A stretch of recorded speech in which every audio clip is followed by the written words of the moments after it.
ጊዮርጊስ ጊዮርጊስ ሰማይ ስምከ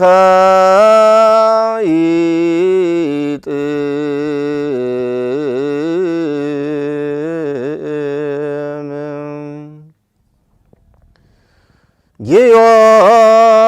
ጊዮርጊስ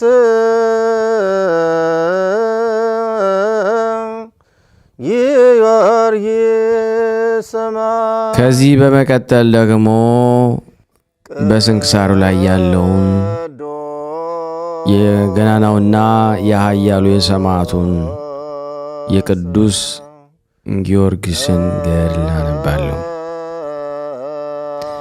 አንድ አምላክ በሚሆን በአብ በወልድ በመንፈስ ቅዱስ ስም ሚያዝያ 23 በዚህ ቀን ፀሐይና የአጥቢያ ኮከብ የተባለ ታላቅና ክቡር የሆነ የሰማዕቱ የቅዱስ ጊዮርጊስ ምስክርነቱ ፍጻሜ ነው።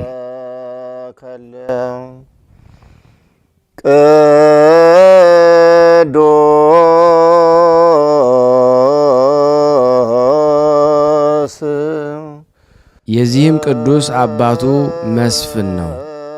ስሙም አንስጣስዮስ ይባላል። ከቀጰዶቅያ አገር ነው። የእናቱም ስም ቴዎብስታ ይባላል። ከፍልስጤም አገር ናት። ታናሽም ሆና ሳለ አባቱ አረፈ። 20 ዓመትም በሆነው ጊዜ የአባቱን ሹመት ሊቀበል ወደ ንጉሥ ዱዲያኖስ ዘንድ ሄደ። ንጉሡም ጣዖት አቁሞ ጣዖትን እንዲያመልኩ ሰዎችን ሁሉ ሲያስገድዳቸው አገኘ። ወሃሊ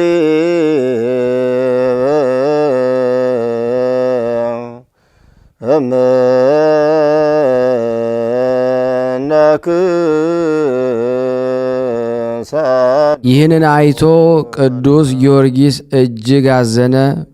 በእርሱ ዘንድ ያለውን ገንዘቡን ሁሉ ለድሆች ለምስኪኖች ሰጠ። ባሮችንም ነፃ አወጣቸው።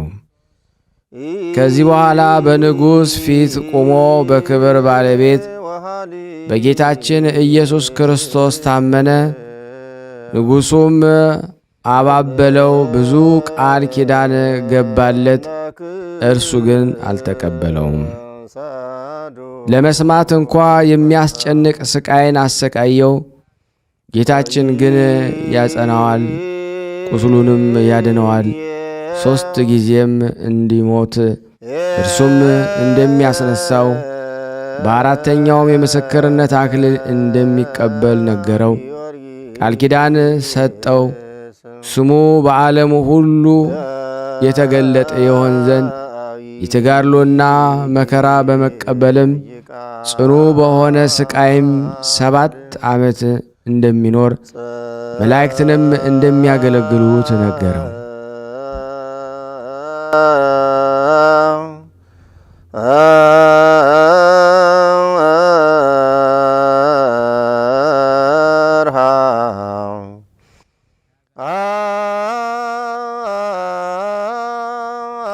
ንጉሡም ቅዱስ ጊዮርጊስ ባለመታዘዙና ባለመመለሱ እጅግ አዘነ።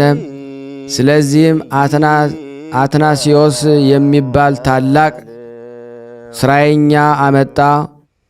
እርሱም መርዝን ቀምሞ በጽዋ ሞልቶ አስማት ደግሞ እንዲጠጣ ለቅዱስ ጊዮርጊስ ሰጠው። ወዲያውኑ የሚሞት መስሎት ነበረ። ቅዱሱም ያንን ጽዋ ጠጣው፣ ምንም ጉዳት አልደረሰበትም።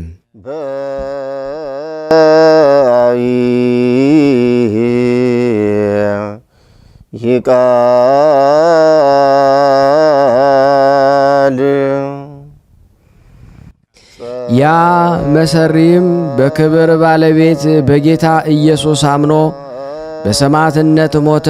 ከእርሱም ጋር ሌሎች ብዙዎች ሰዎች በሰማዕትነት ሞተው የሕይወት አክሊል ተቀበሉ። ቁጥራቸውም 30,700 ነፍስ ነው። ቅዱስ ጊዮርጊስ በዱንያኖስና በሰባ ነገሥታት ፊት በቆመ ጊዜ በዚያም የተቀመጡባቸው የእንጨት ወንበሮች ነበሩ። ቅዱሱንም እሊህን የተቀመጠንባቸውን ወንበሮች እንዲበቅሉና እንዲያብቡና እንዲያፈሩ ታደርጋቸው ዘንድ ከአንተ እንሻለን አሉት። በዚያን ጊዜ እንዳሉትም አደረጋቸው። ይህን ድንቅ ሥራ አይተው ቁጥር የሌላቸው ብዙ አሕዛብ በጌታችን አመኑ።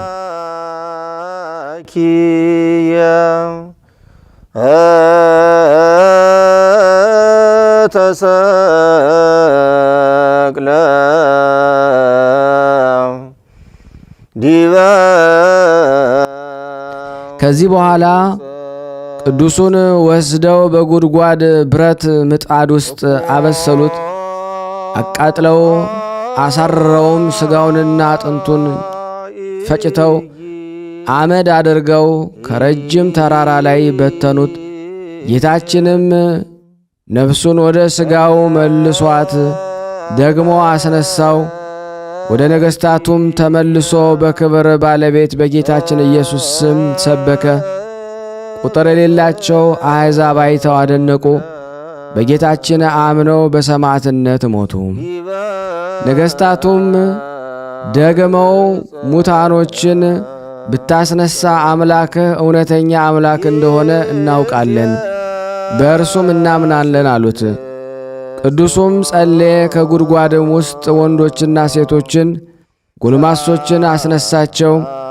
እነዚህም በክብር ባለቤት በጌታችን ስም አስተማሩ፣ የገሃነምንም ወሬ ተናገሩ። ጥምቀትንም ተቀብለው ተመልሰው አረፉ። ቅድስቶ ሰአ ጊዜ ስድስቶ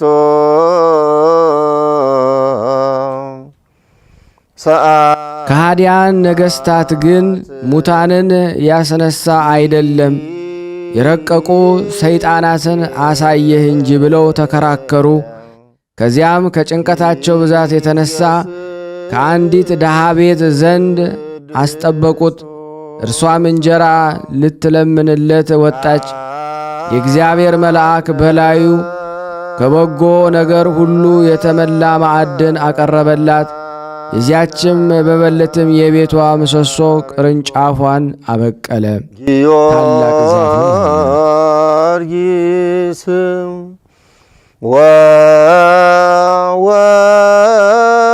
ወወፃ መንፈሱ ሶብየ ያችም መበለት በተመለሰች ጊዜ የቤቷ ምሰሶ ቅርንጫፉ አብቅሎ ታላቅ ዛፍ እንደሆነ ስለ ማዕዱም ይህንን ታላቅ ምልክት አይታ የክርስቲያኖች አምላክ ሰው ተመስሎ ወደ እኔ መጣ አለች። ቅዱሱም እኔ አምላክ አይደለሁም የአምላክ ባሪያ ነኝ እንጂ አላት። እሷም እንዲህ ብላ ለመነችው፣ የአምላክ አገልጋይ ከሆንክ ቸርነትህ እንድትደርሰኝ እለምንሃለሁ። እውር፣ ደንቆሮ፣ ዲዳ፣ ጎባጣ የሆነ ልጅ አለኝና ታድንልኝ ዘንድ እለምንሃለሁ። ስለ ጌታችን እምነትህም አስተማራትና በመስቀል ምልክት አማተበው። ያን ጊዜ አየ። ቅዱሱም በሌላ ጊዜ እንዲሰማ እንዲናገርና እንዲሄድ እንዲያገለግለኝም እኔ እሻለሁ አላት።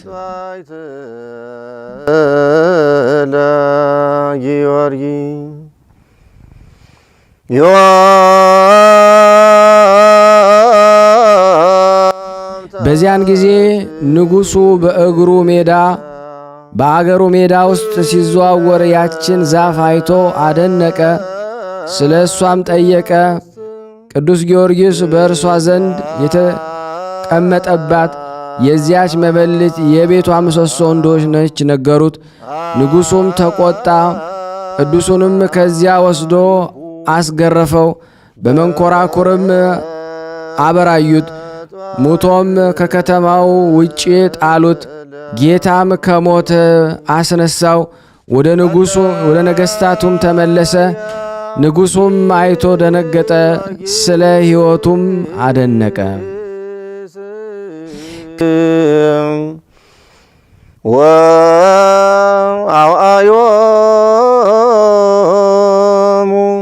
ከዚህ በኋላ ይሸነግለው ዘንድ ጀመረ።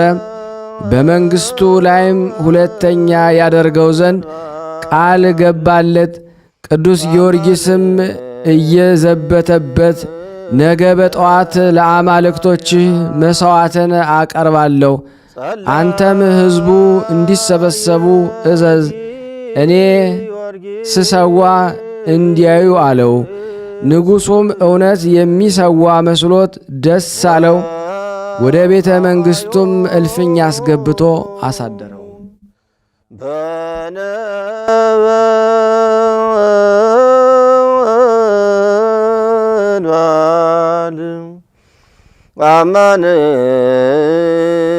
ለጸሎትም ተነሣ።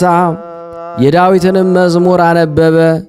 የዱድያኖስን ሚስቱ እለእስክንድርያ ንግሥት ሰምታ ቃሉ ደስ አሰኛት። የሚያነበውንም ይተረጉምላት ዘንድ ለመነችው። እርሱም እግዚአብሔር ዓለምን ከፈጠረበት ሰው እስከሆነበት ጊዜ የሆነውን ሁሉ ሊያስረዳትና ሊያስገነዘባት ጀመረ። ትምህርቱም በልቧ ተቀርጾ በክብር ባለቤት በጌታችን አመነች።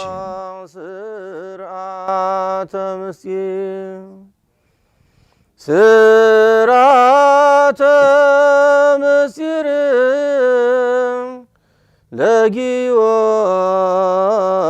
ለጊዮርጊስ። በማግስቱ ቅዱስ ጊዮርጊስ ለአማልክት ሊሰዋ ለማየት ሰው ሁሉ እንዲሰበሰብ አዋጅ ነጋሪ ዞረ። የቤቷን ምሰሶ ያበቀለላት ያች መበለት ሰምታ እውነት መስሏት እጅግ እያዘነች ልጇን ተሸክማ እያለቀሰች ወጣች። ቅዱስ ጊዮርጊስ በአያት ጊዜ ፈገግ አለ።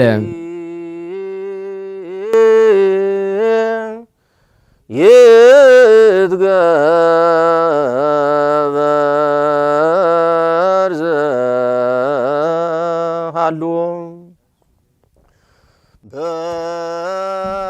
ቅዱስ ጊዮርጊስ በአያት ጊዜ ፈገግ አለ። ልጅሽን በምድር ላይ አኖሪው አላት። ከዚያም ልጇን ጠርቶ ወደ አጵሎን ሂድ፣ ወደ እኔም ይመጣ ዘንድ በክብር ባለቤት በጌታ ኢየሱስ ስም እዘዘው አለው። ያን ጊዜ ያ ልጅ ድኖ ቅዱስ ጊዮርጊስ እንዳዘዘው ወደ ጣዖት ቦታ ሄዶ አዘዘው። በጣዖቱ ያደረ የርኩስ መንፈስ ከማደሪያው ወጥቶ ቅዱስ ጊዮርጊስ ወዳለበት መጥቶ እኔ ሰውን ሁሉ የማስት እንጂ አምላክ አይደለሁም ብሎ በሕዝቡ ሁሉ ፊት አመነ። ቅዱሱም ትውጠው ዘንድ ምድርን አዘዛትና ወዲያውን ዋጠችው። ጣዖታቱም ከአገልጋዮቻቸው ጋር አጠፋቸው። ንጉሡም ከወገኖቹ ጋር አፈረ። ብስጭትና ቁጣንም የተመላ ወደ ንግሥት ሚስቱ ዘንድ ገባ። እርሷም አምላካቸው ጽኑዕና ኃያል ነውና ክርስቲያኖችን አትጣላቸው አላልኩህምን? አለችው። ይህንን ከእርሷ ሰምቶ በእርሷ ላይ እጅግ ተቆጣ። ወደ ክብር ባለቤት ክርስቶስ እምነት የከበረ ጊዮርጊስ እንዳስገባት አወቀ። ጊዮርጊስ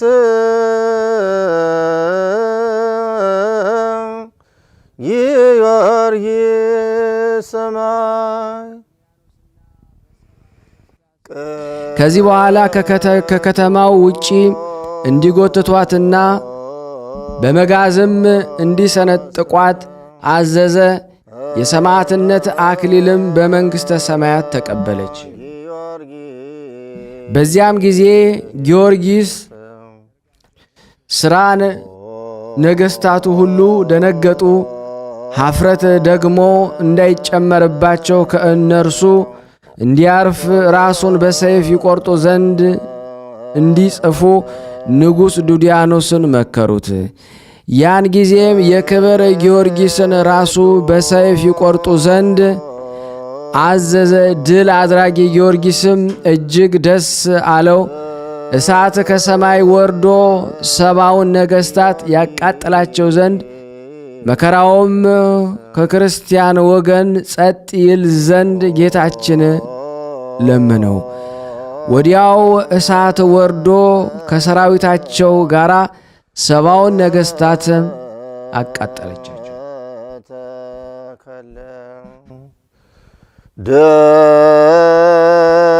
ደም ወማይ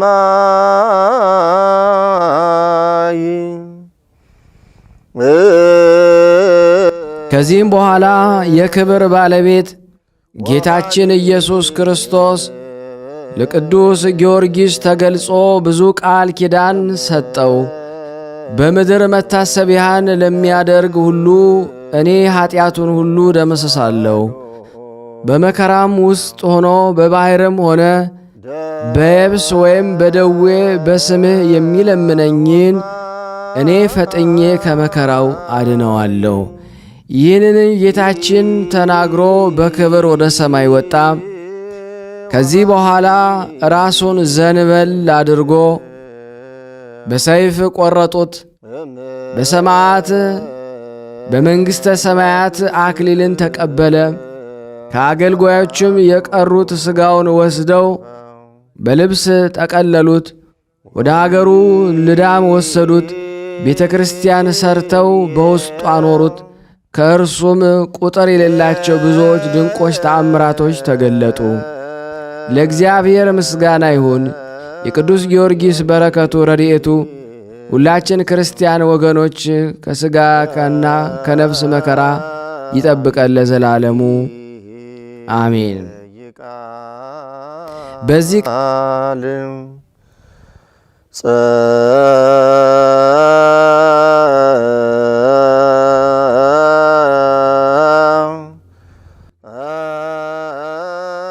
ቀን ተአምራትን እስከ አሳየ ድረስ የተጋደለ ቅዱስ ሮቆ አረፈ።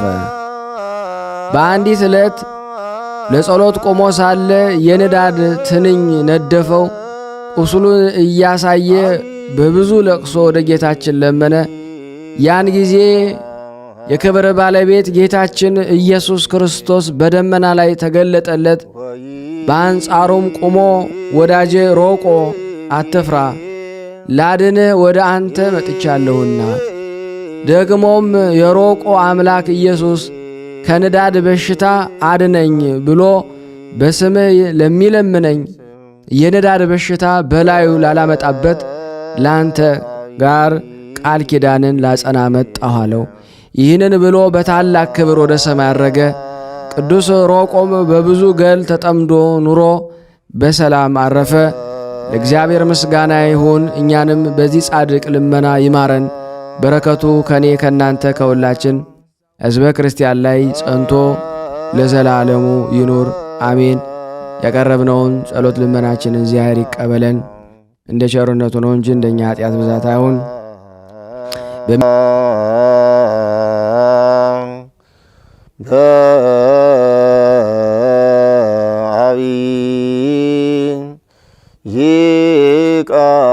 ሚያዝያ 23 ቀን የሚከበሩ ዓመታዊ ቅዱሳን ቅዱስ ጊዮርጊስ ሊቀ ሰማዕት፣ ቅዱስ ሮቆ ጻድቅ በስሙ ለተማጸነ ከወባ በሽታ እንዲጠብቅ ቃል ኪዳን የተገባለት። እንዲሁም በወርኃዊ ክብረ በዓል ልበ አምላክ ቅዱስ ዳዊት፣ ቅዱስ ሰሎሞን ንጉሥ እስራኤል፣ አባ ጢሞቴዎስ ገዳማዊ፣ አባ ሳሙኤል፣ አባ ስምዖን፣ አባ ገብርኤል የሚበልጠውን ትንሣኤ እንዲያገኙ እስከ ሞት ድረስ ተደበደቡ። ሌሎችም መዘበቻ መሆንና በመገረፍ ከዚህ በላይ በእስራትና በወህኒ ተፈተኑ። በድንጋይ ተወግረው ሞቱ፣ ተፈተኑ። በመጋዝ ተሰነጠቁ፣ በሰይፍ ተገደሉ፣ ሞቱ። ሁሉን እያጡ መከራን እየተቀበሉ እየተጨነቁ የበግና የፍየል ሌጦ ለብሰው ዞሩ። ዓለም አልተገባቸውምና በምድር በዳና በተራራ በዋሻና በምድር ጉድጓድ ተቅበዘበዙ። የቅዱሳኑ ረድኤት በረከት በእኔ በደካማውና በእናንተ በሁላችን ሕዝበ ክርስቲያን ላይ ጸንቶ ለዘላለሙ ዲበ ዕፀ መስቀል ጊዜ ስድስት ኑር አሜን። ያለ ሐሰት ያቀረብነው ጸሎት ልመናችን እግዚአብሔር ይቀበል። ለሀገራችንም ሰላም ፍቅሩን አንድነቱን እግዚአብሔር ይላክልን። ይቅር ይበለን፣ ይዘከረን፣ ይማረን፣ ይዘከረን። የሰማዕቱ የቅዱስ ጊዮርጊስ ረድኤት በረከት እንዳይለየን። ለሀገራችንም ሰላሙን ፍቅሩን አንድነቱን እግዚአብሔር እንዲመልስልን በአንድነት ሆነን ቅዱስ የሆነውን ገናና የሆነውን ስሙን አባታችን እንበል። አባታችን ሆይ በሰማያት የምትኖር ስምህ ይቀደስ፣ መንግሥትህ ትምጣ፣ ፈቃድህ በሰማይ እንደሆነች እንዲሁም በምድር ትሁን። የዕለት እንጀራችንን ስጠን ዛሬ፣ በደላችን ይቅር በለን እኛም የበደልነውን ይቅር እንደምንል፣ አቤት ወደ ፈተና አታግባን በክፉ ሁሉ አድነን እንጂ መንግሥት ያንተ ናትና ኃይል፣ ክብር፣ ምስጋና ለዘላለሙ አሜን። እመቤታችን ቅድስት ድንግል ማርያም ሆይ በመልአኩ በቅዱስ ገብርኤል ሰላምታ ሰላም እንልሻለን። በሐሳብሽ ድንግል ነሽ፣ በሥጋሽም ድንግል ነሽ። አሸናፊ እግዚአብሔር ናት ሆይ ሰላምታ ላንቺ ይገባሻል። ለሴቶች ሁሉ ተለይተሽ አንቺ የተባረክሽ ነሽ፣ የማኅፀንሽ ፍሬ የተባረከ ነው። ጸጋን የተሞላሽ ቅድስት ሆይ ደስ ይበልሽ፣ ልዑል እግዚአብሔር ከአንቺ ጋር ነውና ከተወደደው ልጅሽ ከጌታችን ከመድኃኒታችን ከኢየሱስ ክርስቶስ ዘንድ ይቅርታና ምሕረትን ለምኝልን ኃጢአታችንን ያስተሰርይልን ዘንድ ለዘላለሙ አሜን። ምስጋና ይሁን አንድ አምላክ ለሚሆን ለአብ ለወልድ ለመንፈስ ቅዱስ ክብር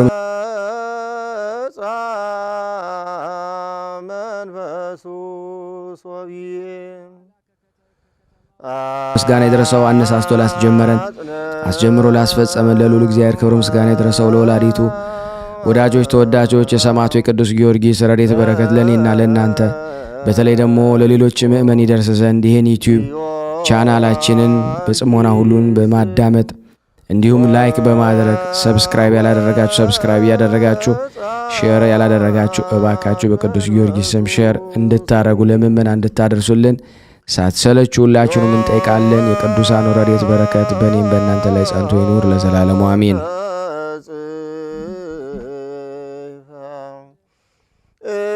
አንድ አምላክ በሆነ በአብ በወልድ በመንፈስ ቅዱስ ስም አምነን ጌታችን ኢየሱስ ክርስቶስ ረድኤት አጋዥ አድርገን የጌታችን የኢየሱስ ክርስቶስ ሰማዕት ቅዱስ ጊዮርጊስ የፈጸመውን ድንቅ ረቂቅ የሆነውን የገድሉን ዜና እንዲሁም ከተወለደበት ለሰማዕትነት እስከ ወጣበት ጊዜ ድረስ በአባቱና በእናቱ ሀገር በሀገሩም ሁሉ ያደረገውን ተአምራት እንጽፋለን እናነባለን። ጸሎቱ በረከቱ በእኔ በኃጥኡ አገልጋዩና በእናንተ እግዚአብሔር በወደዳችሁ ምእመናን ጋር ጸንቶ በእውነት ለዘላለሙ ይኑር አሜን። ያለ ሐሰት የእግዚአብሔር ልጆች የክርስቲያን ወገኖች ሆይ የየብስና የባሕር ፀሐይ የተርሴስና የቤሩት ኮከብ የፋርስና የልዳ ፀሐይ ስለ ጌታችን ኢየሱስ ክርስቶስ ሰማዕት የሆነው ቅዱስ ጊዮርጊስን ጥንት ሙሉዳን እንነግራችኋለን። ስሙ የገላትያ አውራጃ የምትሆን በእንቆራ አገር ኤጲስቆጶስነት የተሾመው አባ ቴዎዶጦስ በሚያዝያ በ23 ቀን ሰማዕትነትን የፈጸመውን የኃያሉን የቅዱስ ጊዮርጊስን ገድል ለማስረዳት ደግሞም ትውልዱን የአባቱንና የእናቱን አገር የወገኑን ደግነት የተጋድሎውን ጽናት ስለ እርሷ መከራ የተቀበለላትን መንግሥተ ሰማያትን ማግኘቱን በየአገሩ በየመንደሩ በጌታችን በኢየሱስ ክርስቶስ ታምራትን ድንቅ ድንቅ ሥራ ሲሠራ መኖሩን ለመግለጥ የደረሰው ድርሳን ይህ ነው። ይህ የቅዱስ ጊዮርጊስን የገድሉን ዜና የተናገረው አባታችን ቅዱስ ቴዎዶጦስ ስለ ቀናች ሃይማኖት በኒቅያ ከተሰበሰቡ ከ318 አባቶቻችን አንዱ ነው። እግዚአብሔርን የሚወድ ንጉሥ ቴዎዶጦስም በእግዚአብሔር ቸርነት ለኃያሉ ለቅዱስ ጊዮርጊስ ስለተሰጠው ክብር ያያትን ታላቅ ራእይ ይናገር ነበረ። ክርስቶሳውያን ወንድሞቻችንና እህቶቻችን ሆይ የከበረ በብዙ የተጋደለ የሰማዕታት አለቃቸው ኃያል ጽኑ የሆነ ዛሬ የሞቱን መታሰቢያ የምናከብርለት የሰማዕቱ የቅዱስ ጊዮርጊስን ብዙ ገድሉን ልንነግራችሁ ይገባናል። መድኃኒት የሆነ የክርስቶስ የመከራው ተካፋይ ለመሆን ይጠራ ዘንድ በሥጋውም የክርስቶስን መከራ ይቀበል ዘንድ የአምላክ ፍቅር በልቦናው በነደደችበት ጊዜ ፈሪሃ እግዚአብሔር በሰውነቱ ባደረች ጊዜ በንጹሕ ልብ በታላቅ ትዕግስት በብዙ ትጋት የክርስቶስን መከራ መስቀሉን ይሸከም ዘንድ ስለተዘጋጀላት ስለ ጸናች ሃይማኖቱ በሰው ዘንድ የተወደደ በእግዚአብሔር ዘንድ የተመረጠ ሆኖ የተገኘ እርሱ ነው። እግዚአብሔርን ለማገልገል ስለ አንድ ቅንጣት 30 60 100 እጥፍ ክብር የምታሰጥ ፍሬ ሃይማኖት ይህች ናት። እርሱ በፍቃዱ ብቻ ብዙ ገንዘቡን ወንዶችንና ሴቶችን አገልጋዮችን ያለውን ሀብቱን ተላ ደስታውን ሁሉ ንቆ በሕግ ልቦና የአምላኩን ቃል ሰምቶ መስቀሉን ተሸክሞ ጌታውን ኢየሱስ ክርስቶስን ተከትሎታልና። ስለዚህ በቁርጥ ቃል በመናገር ኢየሱስ ክርስቶስ ከአንተ በፊት የነበሩ ከአንተም በኋላ እስከ ዓለም ፍጻሜ ከሚነሱ ሰማዕታት ሁሉ የሚመስልህ የለም ያለው ይህ ቅዱስ ጊዮርጊስ በቅን ታዛዥነቱ ክብርን ከእግዚአብሔር አገኘ። እርሱም በመንፈስ ቅዱስ ፍቅር የበረታ ነው። ለነፍሳችን ጥቅም የሚሆኑትን ብዙ ምግባራትን ለመፈጸም ሁል ጊዜ በትጋት ትሩፋትን ይሰራ ነበረ። ይልቁንም እግዚአብሔር የሚወደውን ይሰራ ነበረ። ነፍስን ከሚጎዱ አሳቦች ሁሉ እየራቀ የዚህን ዓለም ከንቱ ሥራዎች ከማየት ተለይቶ ዘወትር እግዚአብሔርን ያገለግል ነበረ። እነዚህ የዓለም ሥራዎች ፈጥነው የሚያልፉ የሚጠፉ ናቸው። ስለዚህም ይህ ኃያል ሰማዕት ብፁዕ ጳውሎስ ከዓለም ተለይታችሁ ከክርስቶስ ጋር ከሆናችሁ ምድራውያን ያይደለ በአብ እሪና ያለውን ክርስቶስ ያለበትን ሰማያዊውን አገር እሹ ፈልጉ ያለውን አስቦ ሰማያዊ ሥራን ደሞ መረጠ። ይህ የከበረ የተመረጠ በእውነት ንጹሕ የሆነ ኃያል ቅዱስ ጊዮርጊስ የአባቱን ሹመት የእናቱን የወገኑን ታላቅነት የመስፍንነቱን ክብር አልፈለገም። ክብሩንም ቢሆን እኛ ኃጥአን ዓለምን ብዕሉንም ደሞ እንወዳለን። በመጨረሻ ከምናገኘው ክብርም እንመርጣታለን። እርሱን ግን የሥጋ ጉልምስና አላሸነፈችውም። ይህ መንፈሳዊ ጀግና የጽድቅ ፀሐይ ኃያል ጊዮርጊስ በልቦናው መርምሮ ሕሊናውን ገዛ፣ ሰማያዊ ተስፋውንም መረጠ። ስለዚህ የምድር ነገሥታት ያዘጋጁለትን አክሊልና የሚገባውን ክብር እንደ ጉድፍ ወደ ኋላው ጣላቸው።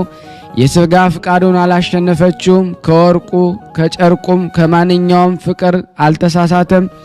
ነፍሱም አምልኮተ እግዚአብሔር የቀና ሐሳቡንም ፍጹም ሃይማኖትን እግዚአብሔርን ለማገልገል የጀመረውን ገድሉን ለመተው አላዘነበለችም። የእግዚአብሔር ቸርነት ትረዳው ነበርና ፈሪሃ እግዚአብሔር ትጠብቀው ነበርና በሥራው ሁሉ እንዳይሰነካከል እግዚአብሔር እንደ ጽኑ አምባ ይጠብቀው ነበረ። ስለዚህ የስደት ዘመን በመጣ ጊዜ ይህ ብፁዕ ኃያል ጊዮርጊስ በፍጹም ልቡ መከራውን ለመቀበል አላወላወለም። እግዚአብሔር ወደ ገድል በጠራው ጊዜ ቅዱስ ጊዮርጊስ ወደ ገድል ለመሄድ ደስ አለው። ራሱ ወዶ ሥራውን አፋጠነ። መናፍቃን መከራ በሚያጸኑበት ጊዜ ሁሉ በጠላቶቹ ላይ ኃይልን ይጨምር ነበረ። አላውያን ነገሥታት ድል ነስቶ ለዘላለም የማይጠፋ አክሊልን ደሞ የመንግሥተ ሰማያትን ክብርና ልዕልናን ከታመነ ወዳጁ ከንጹሃ ባሕሪ ከኢየሱስ ክርስቶስ ተቀበለ። ይህንም ክብር የተቀበለ እርሱ ብቻ አይደለም፣ ወደ እግዚአብሔር ያቀረባቸው ዘንድ ሲጋደል በኖረባቸው በእነዚያ በሰባቱ ዓመታት በትምህርቱ ያመኑ ብዙ ነፍሳትን ማክሊልም አግኝተዋል እንጂ። ዳግመኛም እግዚአብሔር የሰጠውን ክብርና ልዕልናውን እንነግራችኋለን። የጊዮርጊስን ዜና እንነግራችሁ ዘንድ ሕሊናዬ ግድ ይቀሰቅሰኛልና ልቤም እጅግ ደስ ይለዋል። የዚህ የሚያበራ መብራት ዛሬ በመላው ዓለም በዓል የሚያደርጉለት የታላቁን የኃያላኑ ቅዱስ ጊዮርጊስ ክብር እንንገራችሁ ዘንድ ፈጽሞ ያተገኛል። ጌታችን ኢየሱስ ክርስቶስ በመሐላ ቃሉን ያጸናለት ይህ ነው። እንዲህ ሲል እኔ በራሴ በቸር አባቴ በመንፈስ ቅዱስ እምልልሃለሁ ከሴቶች ልጆች ከዮሐንስ መጥምቅ የሚበልጥ እንዳልተነሳ እንዲሁም በሰማዕታት ማኅበር መካከል ለዘላለሙ አንተን የሚመስል የሚስተካከል የለም። በመንግስቴ አንተ ትበልጣለህ እንጂ ጊዮርጊስ የልዑል እግዚአብሔር ወዳጅ ትባላለህ። ወንድሞቼ ሆይ እኔ ግን ደግሞ አሁን የገናናውን የታላቁን የኃያላሉን የብርቱውን ኮከብ ሥራ ከጥንት ጀምሮ ልንገራችሁ እፈልጋለሁ። ክብሩን ለመናገር የአእምሮዬን ሕጸጽ የሕሊናዬን ደካማነት እኔ አውቀዋለሁና የከበረችውን ገድሉን ከፍ ያለችውን ክብሩን አስተካክዬ መናገር አይቻለኝም። ነገር ግን እግዚአብሔር በብርሃን ረድኤቱን ይልክልኝ ዘንድ በትዕግስት እጠብቃለሁ። ልቦናዬን ያበራልኝ ዘንድ ከኃያሉ ከጊዮርጊስ ካማረው ገድሉና ከተሰጠው ክብሩ በጥቂቱ ክርስቶስን ለሚወዱ ሰዎች እንድናገር ለደካማው ልሳኔ ኃይልን ይሰጠኝ ዘንድ የኃያላኑን የጊዮርጊስን ተጋድሎ ማሰብ በማድረግ ከሚኖሩ ከሰው ሁሉ ልቦና በላይ ነውና። ይልቁንም ውዳሴውን ለመናገር የማይቻለኝ በእኔ ዘንድ ከዲዳው አንደበቴ ከደካማው ሕሊናዬ እጅግ የራቀ ነው። ነገር ግን ጽኑ የክርስቶስ አገልጋይ ከሆነው ከቅዱስ ጊዮርጊስ ከብዙ ገድሉ በጥቂቱ እንነግራችሁ ዘንድ አእምሮ እንዲሰጠኝ እግዚአብሔርን እለምነዋለሁ። በማያወላውል ልቦና በእግዚአብሔር ላይ ያለውን የቀና ሃይማኖት የጸናችውን ተስፋውን ተንኮል የሌለበት ፍቅሩን ለሰው ሁሉ ያለው ርኅራኄውን ታናሽም ታላቅም ቢሆን ከፍጥሯን ሁሉ ጋር ያለውን የዋህነቱን ቸርነቱን የአንደበቱን ልዝብነት ትዕግስቱን የዚህ ዓለም ክብር መናቁን ተጋድሎ መውደዱን የነፍሱን ደስታ ልቡን ጽናት ያለ ድንጋጤ በአደባባይ መቆሙን ፈጽሞ እርሱ ማንንም ሳይፈራ በነገሥታት ፊት አንደበቱን ገልጦ መመስከሩን በነገሥታት ፊት ሕግን እናገራለሁ አላፍርም ብሎ ዳዊት በመዝሙር እንደተናገረ በማያስጨንቅ መከራ ጊዜ ከልቡ ደስ ያለውን መታገሱን በጌታችን በኢየሱስ ክርስቶስም የተቀበላቸውን መከራዎች ሁሉ በጥቂቱ የምገልጥላችሁ እነዚህ ናቸው። በዚች ድርሳን መጀመሪያ አስቀድሜ እንደተናገርኩት ብፁዕ ጊዮርጊስ ስለ ገድሉ ከእግዚአብሔር የሰማው ቃል ይህ ነው። እንዲህ ሲል ከእኔ ጋር መከራን የተቀበላችሁ እናንተ አባቴ ከእኔ ጋር አስቀድሞ መንግሥትን ያዘጋጀላችሁ እንደመሆኑ እኔም ለዘላለም የማያልፍ የማይጠፋ መንግሥትን አዘጋጀሁላችሁ። በመንግሥተ ሰማያት ክብሬን ተወርሳላችሁ። የማያልፍ ደስታ ስለሚገኝበት ስለዚህ ቃል ቅዱስ ጊዮርጊስ ወደ ጽኑ ገድል ገባ። ይልቁንም የመንግሥተ ሰማያትን ተስፋ እያሰበ እነዚህ ስቃያትን በእርሱ ዘንድ የተናቁ ሆኑ የሚያመጡበትን መከራ ሁሉ ታግሶ መከራውን ሁሉ በደስታ ሲቀበል ኖረ። የቀናቸውን ልቦናውን አላጣመመም። ስለ ፍጹም ትዕግስቱም እግዚአብሔር በመንግሥተ ሰማያት የማይጠፋ አክሊልን የማያልፍ ክብርን አዘጋጀለት። እንግዲህ የቅዱስ ጊዮርጊስ ጥንተ ሙላዱን ልንገራችሁ ይገባናል። የጽድቅ ፀሐይ ብርሃኑ በዓለም የሞላ እጅግ የሚያበራ የምስራቅ ኮከብ ይህ ኃያል ፍቃዱን ያሸነፈ ነው። ይህ ዋጋው የበዛ ዕንቁ ባሕሪ ነው። ይህ ጎልያድን የገደለ አዲስ ዳዊት ነው። ጎልያድም የተመሰሉ ዲያብሎስና ክፎች አጋንንት ናቸው። በሰማይ የሚያበራ የጽድቅ ፀሐይ ነውና የእግዚአብሔር ልጆች የክርስቲያን ወገኖች ሆይ ስሙ። የፋርስና የልዳ ፀሐይ፣ የተርሴስና የቤሩት ኮከብ፣ የባህርና የየብስ ብርሃን፣ የጌታችን የኢየሱስ ክርስቶስ ታማኝ ምስክር የሆነው የጊዮርጊስን ትውልዱንና ነገዱን ልንገራችሁ።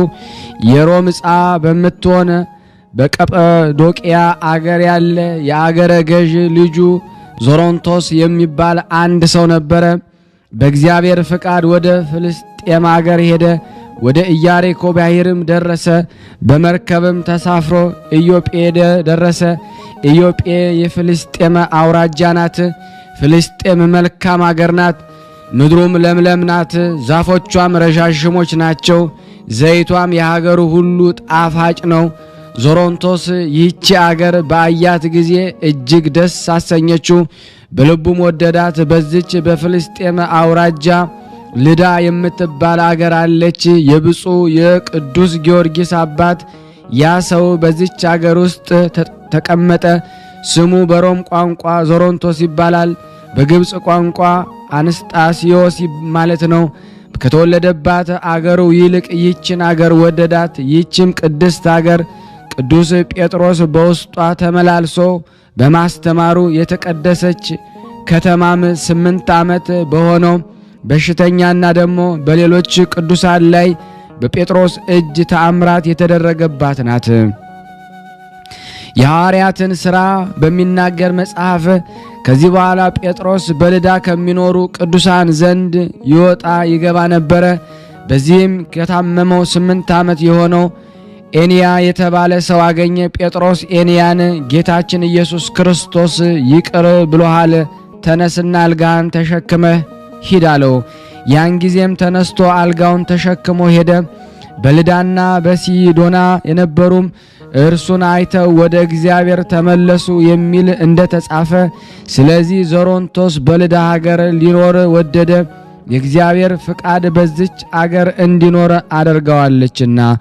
ወደ መንግሥተ ሰማያት ለሚሄዱ የምልክት ኮከብ፣ የክብር ኮከብ፣ የደስታ ኮከብ፣ በክርስቶስ ስም የተጋደሉ የሕግ ከዋክብት ወደ መንግሥተ ሰማያት እስቲገቡ መሪ የሆናቸው ብፁዕ ጊዮርጊስ በዚያ ይወለድ ዘንድ ስሙ ዞሮንቶስ የተባለው አንስጣስዮስ ከክቡራን መኳንንት ከታላላቆች መሳፍንት አንዱ ሆነ። ሹም በተባለች ቦታም ደሞ ተሹሞ ሮምላ ደሞ በተባለች አገርም ኖረ። በዚያም ደሞ ተቀመጠ። በዚያ ወራት ጋላስና ጋሪስ ነግሰው አንዱ በሮም አንዱ በአንጾኪያ ይኖሩ ነበረ። የቅዱስ ጊዮርጊስ አባት አንስጣስዮስም በወርቅና ብር ባለ ጸጋ ሆነ። ንጉሥ ጋልዮስም ብዙ ዘመን በቂሳርያ አገር ላይ መስፍን አድርጎ ነበረ። የፍልስጤም ዕፃ ከምትሆን ዲያስ ከተባለች አገር በጽርዕ ቋንቋ አቅሌሰያ የምትባል ሚስት አገባ። በግብፅ ቋንቋ ቴዎብስታ፣ በግዕዝ ቤተ ክርስቲያን ማለት ነው። ይቺ ሴትም የተቀደሰች፣ የተመሰገነች፣ የተባረከች፣ የተመረጠች በብርሃኑ ዓለም ሁሉ ያበራውን የሰማዕትን ኮከብ ይሸከም ዘንድ እግዚአብሔር ማኅፀኗን የባረከላት ሴት ነበረች። ከዚህ በኋላ ዞሮንቶስ እሷን አገባ። 2 ሴቶች ልጆችን ወለዱ። ስሙ ጊዮርጊስ የተባለ አንድ ወንድ ልጅ ወለደች። ያም ልጅ ደም ግባቱ ያማረ፣ ቁመቱ የደጋ ዛፍ የመሰለ፣ መልኩ እንደ መልአክ እግዚአብሔር ያማረ ነበረ። የእህቶቹ ስምም ያንዲቱ ማርታ፣ ሁለተኛዋ እስያ ነበረ። ቴዎብስቲያ እጅግ ባለጸጋ ነበረች። ወንዶችና ሴቶችን አገልጋዮች ነበሯት። ቅዱስ አንስጣስዮስና ቴዎብስቲያ እግዚአብሔርን የሚወዱ ክርስቲያኖች ነበሩ። ለድሆችና ለጦማዳሪዎች ገንዘባቸውን ይመጸውቱ ነበረ። እርሱ በወደደው ደግሞ መንገድም ይመራቸው ዘንድ በመዓልትም በሌሊትም ወደ እግዚአብሔር ይጸልዩ ነበረ። የሮም ነገሥታት ጋላስና ጋሪስ ጣዖት ያመልኩ ነበረ፣ እግዚአብሔርን አያውቁትም ነበረ። በቤተ ክርስቲያን ላይ ደግሞ ብዙ ስደት ያነሱ ነበረ። ከጥቂት ቀን በኋላ ንጉሥ ዱዲያኖስ የሮምን ነገሥታት ተዋጋቸው፣ ድልም አደረጋቸው። ከዚህም በቀር ደግሞ በቀሩት ኃይላን ነገሥታትና በሀገራቸው ላይ ሁሉ አሸናፊ ሆነ። በኋላ ጊዮርጊስ የ10 ዓመት ልጅ ሳለ የቅዱስ ጊዮርጊስ አባት 2 ሴቶች ልጆችንና ጊዮርጊስን ትቶ ሞተ። ብዙ ገንዘብን ወርቅና ብር፣ ወንዶችና ሴቶች አገልጋዮች እጅግም ብዙ ሀብት ትቶላቸው ነበረ። ዳግመኛም ፈረሶች፣ በቅሎዎችን፣ ብዙ ከብቶችና ስፍር ቁጥር የሌላቸውን በጎችን ትቶላቸው ነበረ። በፍልስጤም አገር ሁሉ የሚስተካከላቸው አልነበረም። የአገራቸውም ሰዎች ለእነርሱ ስለሚያደርጉላቸው በጎ ሥራ ይወዷቸው ነበረ። ከዚህ በኋላ በቅዱስ ጊዮርጊስ አባት ፈንታ በፍልስጤም አውራጃ ሌላ አገረ ገዥ ሾመላቸው። እርሱም ፈጣሪውን እጅግ የሚወድ ነበረ። የዚህ ጻድቅ ክብሩ የወገኖቹም ክብር የታወቀ ነበረ። ዕድሜዋ 5 ዓመት የሆናት ከአንዲት ሴት ልጅ በቀር ወንድ ልጅ የለውም ነበረ። ለክብሩ እንደሚገባ በታላቅ ማዕረግ ወደ አገሩ በገባ ጊዜ ሕፃኑን ቅዱስ ጊዮርጊስን የ10 ዓመት ዕድሜ ልጅ ሳለ ልኮ አስመጣው። ብዙ ሰዓት አቅፎ ይስመው ጀመረ። ጊዮርጊስ ግን አባቱ ስለሞተ ያለቅስ ነበረ። ከዚህ በኋላ ከእርሱ ጋር ለአሉት ሰራዊት አለቃ ይሆን ዘንድ የወታደርነትን ማዕረግ ሰጥቶ ልጁ ሊያደርገው እንድትሰጠው እናቱን ለመናት። እናቱም ልጅ ይሁንህ ብላ ደሞ ሰጠችው። ክብሩን ደሞ የወገኖቹንም ማዕረግ ጽፎ 100 ወታደሮችን ጨምሮ ወደ ንጉሥ ላከው። ንጉሡም መልእክቱን ደሞ ባነበበ ጊዜ በኃያሉ በቅዱስ ጊዮርጊስ ደስ አለው። የወታደርነትን ማዕረግ ሰጥቶ በ5000 ወታደሮች ላይ የበላይ መኮንን አደረገው። አባቱ ከተወለት ከርስት ጉልት ግብርና ገጸ በረከት ሌላ 400 ወቄትን ብር ደሞዝ ደሞ እንዲያገኝ ጻፈለት። ለነገስታት በሚገባ ክብር ወደ አገሩ ደሞ መለሰው። ወደ አገሩም በገባ ጊዜ አገረ ገዡ የሀገሩ ሰዎች ወጥተው ተቀበሉት። ወደ ትልቁ የክብር አዳራሽም አገቡት። በማግስቱም እናቱ ለሀገሩ ደሞ ሰዎች በሙሉ ለድሆች፣ ለባለጸጎች ደሞ ለሴቶች፣ ለወንዶች፣ ለታናሹ ለታላቁ በአንድነት ታላቅ የደስታ በዓል ደሞ አደረገች። ባላቸው ለሞተባቸው ሴቶች እናትና አባቶች ለሞተባቸው ልጆች ብዙ ገንዘብ መጸወተ። ከዚህ በኋላ መስፍኑን ከነሰራዊቱ ጠርታ 3 ቀን ታላቅ ምሳ አደረገች። መስፍኑም ደሞ ቅዱስ ጊዮርጊስ ልጄ ገንዘቤ ሁሉ ወራሼ ነው ሲል ደሞ ጻፈ። የመስፍኑንም ልጅ ሚስት ደሞ ልትሆነው አጩለት። በቤቱ ሁሉ ደሞ ባለ ሙሉ ስልጣን አደረገው። በመንግስቱ ሥራ ሁሉ ደሞ መስፍኑን ይረዳው ነበረ። በሥራውም ደሞ እየረዳው 10 ዓመት ደሞ ተቀመጠ። ቅዱስ ጊዮርጊስ 20 ዓመት በሆነው ጊዜ የቅዱሳት መጻሕፍትን ትምህርት ሌላውንም ደሞ ጥበብ ፈጸመ። ደግሞም ፈረስ ግልቢያን፣ ቀስት መወርወርን፣ አውሬ ማደንን ተማረ። በሥራው ሁሉ ብርቱ ሰው ጀግና ወታደርም ሆነ። በጦር ሜዳም መሪ ሆነ። ወታደርም መካከልም በሀገሩም በጀግንነቱም በተወዳጅነቱን የሚወዳደረው ማንም አልነበረም።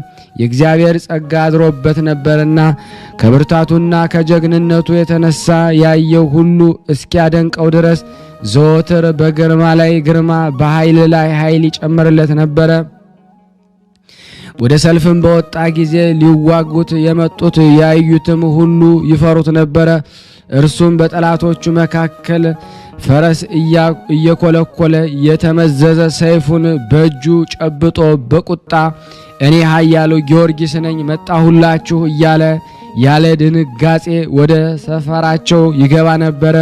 ድምጹን ሲሰሙ ከድንጋጼና ከፍርሃት ብዛት የተነሳ ጸብታቸውና የጦር መሳሪያቸው ከእጃቸው ይጥሉ ነበረ። እንዲህ አድርጎ ዘወትር ያጠፋቸው ነበረ፣ ይማርካቸው ነበረ። በሥራ ሁሉ እግዚአብሔር ይረዳው ነበረ። ቅዱስ ጊዮርጊስ 20 ዓመት ከሆነው በኋላ ከታጨችው ከመስፍኑ ልጅ ጋር ደግሞ ጋብቻ ይፈጽም ዘንድ መስፍኑ አሰበ። ግን ንጹሕ ድንግል ሰማያዊው ሙሽራ ያደርገው ዘንድ ክርስቶስ በሁሉ ነገር ደግሞ እንደሚጠብቀው አላወቀም ነበርና መስፍኑም በዚህ ሐሳብ ላይ ደግሞ ሳለ በእግዚአብሔር ፍቃድ አረፈ። ገንዘቡን ሁሉ ለብፁዕ ቅዱስ ጊዮርጊስ ተወ። ከዚህ በኋላ ቅዱስ ጊዮርጊስ ቤሩት ወደምትባል አገር ሄደ። በዚያችም ሀገር ትልቅ መኮንን ነበረ። ሀገሪቱም በኢያሪኮ ዳር የተቆረቆረች ናት። በሮማ አንጻር ደግሞ የተሰራ ቅጽር ነበራት። ግንቧም ደግሞ እንደ ሊባኖስ ግንብ ነበረ። በሮቹም በባህር በኩል ነበሩ። ቅጽሯ ብርቱ ነበርና በየብስም ሆነ በመርከብ ደግሞ ለመጣ ጠላት አይደፍርም ነበርና። የቤሩት አገር ሰዎች ግን አረመኔዎች ነበሩ። የፈጠራቸውን እግዚአብሔርን አያውቁትም ነበረ። ስሙ ድራጎን የሚባል መንፈስ ሰይጣን ያደረበት አንድ ዘንዶ ያመልኩ ነበረ። ያም ዘንዶ እንደ አሞራ ክንፍ፣ እንደ ውሻ ያለ ጆሮ፣ እንደ ፍየል ያለ ጢም፣ እንደ አንበሳ ያለ እግርና ጥፍር፣ እንደ ዘንዶ ያለ ጅራት፣ እንደ አዞ ያለ ጥርስ ነበረው። አንገቱም የሰጎን አይነት ነበረ። ያም ዘንዶ ወደ ባህር በወረደ ጊዜ አንባሪም ቢሆን አሳም ቢሆን በባህር ውስጥ የሚንቀሳቀስ ማንኛውም ነገር ቢሆን አስቀድሞ የሚበላውን ይመለከታል። ባያቸው ጊዜ ይተነፍስባቸዋል። መርዙ በትንፋሹ ውስጥ ነውና በነካቸው ጊዜ ይሞቱ ነበረ። ከዚህ በኋላ ይበላቸው ነበረ። ከባህር በወጣ ጊዜ ለዓይን እስኪርቅ ድረስ ወደ አየር ይወጣ ነበረ። ንስርም ቢሆን ሌሎችንም አእዋፍ ቢሆን ባየ ጊዜ አስቀድመን እንደተናገረን እስትንፋሱን ይተነፍስባቸዋል። ዳግመኛ ወደ ምድር ወርዶ አናብስትን፣ አራዊትን፣ እንስሳትን ሲያይ የሚያመልጠው ደግሞ የለም ነበረ። ሰውም ቢሆን አንድ ከሆነ አይተውም ነበረ። ብዙ ሰዎች ሲሆኑ ግን አይቻለውም ነበረ። እንዳይገድሉት ይፈራ ነበረና የያዘውን ግን በላዩ ላይ ተቀምጦ ይበላ ነበረ። በዓይኑ ከአየ በኋላ ከጉድጓድ ወይም ከዋሻ ቢገቡ ወደ ተራራ ወደ ኮረብታም ቢወጡ የሚያመልጠውም የለም። የዚህ ዘንዶ ፍጥረቱ እንደዚህ ነበረ። የቤሩት ሰዎች ድራጎን ለተባለው ለዚያ ዘንዶ እያንዳንዱ ዘወትር እየተፈራረቁ ሴቶች ልጆችንም ይሰጡት ነበረ። እንዲህም እየሰጡት ብዙ ቀን ኖረ። በብዙ ዘመን በኋላ የአገሪቱ ሴቶች ልጆች ደግሞ ባለቁ ጊዜ የአገሪቱ ደግሞ ሰዎች ገዢዎች፣ ጌታችን ሆይ እኛስ ለአምላካችን ለድራጎን ምግብ አድርገን እየሰጠን ልጆቻችን አለቁ። አሁን እኛ እርሱ እንደማያገኘን አገር እንሄዳለን አሉት። አገረ ገዡ እኔን ልትተውኝ ነውን? አገሬም ምድረ በዳ ልታደርጓት ነውን? አለ። እንግዲህስ አታድርጉ አላቸው። እነሱም አገረ ገዡ ሴቶች ልጆቻችሁን አልቀዋል፣ እንግዲህ ለድራጎን ምን እንሰጣለን? ሚስቶቻችን እንዳንሰ ከነሱ ውጭ መኖር አንችልም አሉት። አገረ ገዡም አትፍሩ፣ አትሰደዱ፣ በፍቃዴ ልጄን እሰጣለሁ አላቸው። ሰዎችም አገረ ገዡ መልካም ብለሃል አሉት። ጊዜው ሲደርስ የአገረ ገዡ ልጅ ደግሞ ለዚያ ዘንዶ ሰጧት። የአገሩም አውጥተው ደግሞ እንደተለመደው ምግብ ልትሆነው ጫካ ውስጥ አኖሩለት። ዘንዶውን ግን አላገኙትም። ከአራዊት ወገን የሚበላውን ለማደን ወደ ዱር ሄዶ ነበርና የአገረ ገዡን ልጅም ደግሞ ትተዋት ደግሞ ወደ ቤታቸው ሄዱ። የቤሩት ሰዎች ልማዳቸው እንዲህ ነበረ፣ አስቀምጠው ትተውለት ይሄዱ ነበረ። የተመሰገነው ቅዱስ ጊዮርጊስ ወደ ቤሩት ሀገር በደረሰ ጊዜ በጨካዎቹ ሁሉ ደግሞ ሲዘዋወር የአገረ ገዡን ልጅ ብቻውን ተቀምጣ አገኛት። ከዚህ ምን ትጠብቂያለሽ አላት። ያች ልጅም ቅዱስ ጊዮርጊስን ጌታዬ ሆይ ለአምላካችን ለድራጎን እንዲበላኝ ሰጥተውኛል አላቸው። የአምላክሽ የድራጎን ግብሩ ምንድነው አላት። የሆነውን ሁሉ ነገረችው። ደግሞ ኃያሉ ቅዱስ ጊዮርጊስ አሁን የት አለ አላት። የሚበላውን አውሬ ሊፈልግ ደግሞ ሄዷል። እንግዲህ ሊበላኝ ደግሞ ይመጣል፣ አንተም ደግሞ እንዳይበላ ከዚህ ሂድ አለችው። ኃያሉ ቅዱስ ጊዮርጊስ ሰይጣን ያደረበት ይህን ከይሲ አልፈራውም አላት። እኔ ስመለከትህ ጽሕም ያላወጣ ሕፃን ከአምላካችን ከድራጎን አፍ ልጆቻቸውን ማዳን ከተሰናቸው ከቤሩት ሰዎች አንተ ትበልጣለህን አለችው። ኃያሉ ቅዱስ ጊዮርጊስ ከአማልክት ሁሉ የሚበልጠው ሰማይን ምድርን የፈጠረ አምላኬ አለ፣ ከዚህ ከተረገመ አውሬ እርሱ ያድነኛል አላት።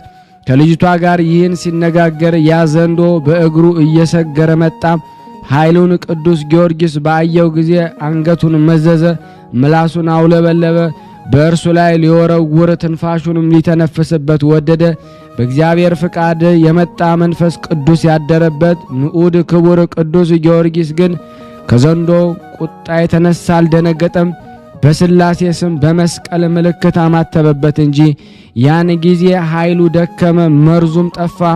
ኃያሉ ቅዱስ ጊዮርጊስ ከአምባ ላይ ፈረሱ ወረደ። ዝናሩን ፈትቶ የድራጎንን አንገቱን አስሮ ጎትሺ ብሎ ደግሞ ለልጅቷ ሰጣት። እርሱ በፈረሱ ላይ ደግሞ ተቀምጦ ልጅቷም ደግሞ ዘንዶን እየጎተተች ወደ ቤሩት ሀገር ገቡ። የአገሩ ሰዎች በአዩት ጊዜ ፈሩ፣ ደነገጡ። የአገሩን በር ዘጉ። ወደ ግንብም ደግሞ ላይ ደግሞ ይወጣለ፣ ወደ ሰገነትም ይወጣለ። ቅዱስ ጊዮርጊስ ድራጎኑን ያመጣህብን ምን አደረግነ? በፊትህም ደግሞ ልጆቻችን ጨርሷል። እርሱ አምላካችን ነውና አሉት። ኃያሉ ሰማዕት ከኢየሱስ ክርስቶስ በቀር ሌላ አምላክ የለም። አሁንም ራሱን ማዳን የማይቻለውን ይህን ሰይጣን ዘንዶ ተውና በክርስቶስ እመኑ አላቸው። አምላካችንን አንተውም አሉት። ካልተዋችሁትስ እንዲጨርሳችሁ እኔ ወደ እናንተ ሰደዋለሁ አላቸው። በፈጣሪ እንድናምን ዘንዶ ልትገድለው ትችላለህን አሉት። አሁን በጌታዬ በኢየሱስ ክርስቶስ ኃይል እችላለሁ አላቸው። ይህን ብለው ደግሞ ከሀገሪቱ ውጭ እንደ አንድ ምዕራፍ ያልሄዱ የሚያደርገውን ያዩ ዘንድ ሕዝቡ ተከተሉት። ቅዱስ ጊዮርጊስ ከፈረሱ ወርዶ ዝናሩንም ከዘንዶ አንገት ፈቶ ታጠቀና እንደገና ደግሞ ከፈረሱ ላይ ደግሞ ተቀምጦ ዘንዶን በጦር ወጋው። ዘንዶም ሞተ። የቤሩት ሰዎች ሁሉ ኢየሱስ ክርስቶስ በባሪያው በኃይሉ በቅዱስ ጊዮርጊስ እጅ ያደረገውን ተአምራት ባዩ ጊዜ አመኑ። ያን ጊዜም አንድ ካህን መጥቶ በአብ በወልድ በመንፈስ ቅዱስ አጠመቃቸው፣ ሃይማኖትንም ደግሞ አስተማራቸው። ኃያሉ ቅዱስ ጊዮርጊስ ግን ወደ አገሩ ገባ። እነርሱም በስሙ 2 ቤተ ክርስቲያን፣ አንዱን በቤሩት ከተማ መካከል፣ አንዱም ድራጎንን በገደለበት ቦታ ላይ ሰሩለት። እስከ ዛሬም አለ። የኃያሉ የቅዱስ ጊዮርጊስ ልመናው በረከቱ እኔ በኃጥኡና በእናንተ በሚወዳችሁ በሕዝበ ክርስቲያን ላይ ጸንቶ በእውነት ለዘላለሙ ይኑር አሜን። ያለ ሐሰት። የተወደዳችሁና የተከበራችሁ የክርስቶስ ቤተሰቦች ይህንን ድምፅ የምትሰሙ ሁላችሁም ሼር ላይክ በማድረግ ለምእመናን ታደርሱ ዘንድ እጠይቃችኋለሁ። ከዚህ በመቀጠል ደግሞ ተአምር ለበረከት አነባለሁ። አንድ አምላክ በሆነ በአብ በወልድ በመንፈስ ቅዱስ ስም በማመን እግዚአብሔር ከኃያሉ ሰማዕት ለቅዱስ ጊዮርጊስ ያደረገውን ተአምራዊ ኃይል አስቀድመን እንጽፈላችኋለን። ኃያሉ ሰማዕት ቅዱስ ጊዮርጊስ የሰማዕታት ተጋድሎውን ከፈጸመ በኋላ ሥጋውን ወደ ሀገሩ ልዳ አምጥተው በስሙ ቤተ ክርስቲያን አንጸው ሥጋውን በዚያ ኖሩ። ቤተ ክርስቲያኒቱንም ደግሞ በኅዳር 7 ቀን አባ ቴዎድሮስ የተባለ ኤጲስቆጶስ ቅዱስ አከበራት። እሱም ጌታችን ኢየሱስ ክርስቶስ ለኃያሉ ሰማዕት ቅዱስ ጊዮርጊስ ስላደረገው ተአምራታዊ ኃይል ምስክር ነው። ይህንም ተአምር እግዚአብሔር ለቅዱሳኖች የሚያደርገውን ልዩ ጸጋ የተገባው ሕዝቡ ሁሉ ከየአውራጃው ስለ ታላቋና ክብር ስለሆነች ስለ ቅዱስ ጊዮርጊስ ቤተ ክርስቲያን ክብር በተሰበሰቡባት በወርሃ መርሙዳ ወይም በሚያዝያ 23 ቀን በእግዚአብሔር የፍቅር አንድነት ይህን ተአምር ጻፍን። የእግዚአብሔር ቸርነቱ ከሁላችን ጋር ይሁን ለዘላለሙ አሜን። እግዚአብሔር በመረጠው በጻድቁ በንጉሥ ዳዊት መንፈስ ቅዱስ አድሮ ነገሬን በምሳሌ እገልጻለሁ። ከቀድሞ ጀምሮ የነበረውን ታሪክና በኃይል እንናገራለሁ። አስቀድሞ አባቶቻችን የነገሩን እኛም በጆሮቻችን የሰማናቸውን በዓይናችን ያየነውን እንናገራለን ተብሎ እንደተነገረ እኔም ደግሞ እንደዚሁ ጌታችን ኢየሱስ ክርስቶስ እውነተኛ ምስክር በመሆን ተጋዳይና መንፈሳዊ አረበኛ የሆነ ቅዱስ ጊዮርጊስ ያሳየውን ኃይልና ያደረገውን የታምራቱን ክብር በመግለጽ ቀድሞ በገሊላ የነገሰ እጅግ ጨካኝ የሆነ ዱዲያኖስ በሚባል ንጉሥ እጅ ሰማዕትነት ያገኘበት የተጋድሎውን እንናገራለን። ጌታችን ኢየሱስ ክርስቶስ እውነተኛ ምስክር የሆነ ኃያሉ ሰማዕት ቅዱስ ጊዮርጊስ ራሱን በቆረጡት ጊዜ ራሱ በአካሉ ተለይታ ከቀኑ 9 ሰዓት እስከ ፀሐይ ግባት ድረስ በምድር ላይ ደግሞ ተጥላ ቆየች። ሶቅራጠስ የተባለ ደቀ መዝሙሩም በቅዱስ ጊዮርጊስ ሥጋ አጠገብ ተቀምጦ እያለቀሰ ይጠብቀው ነበረ።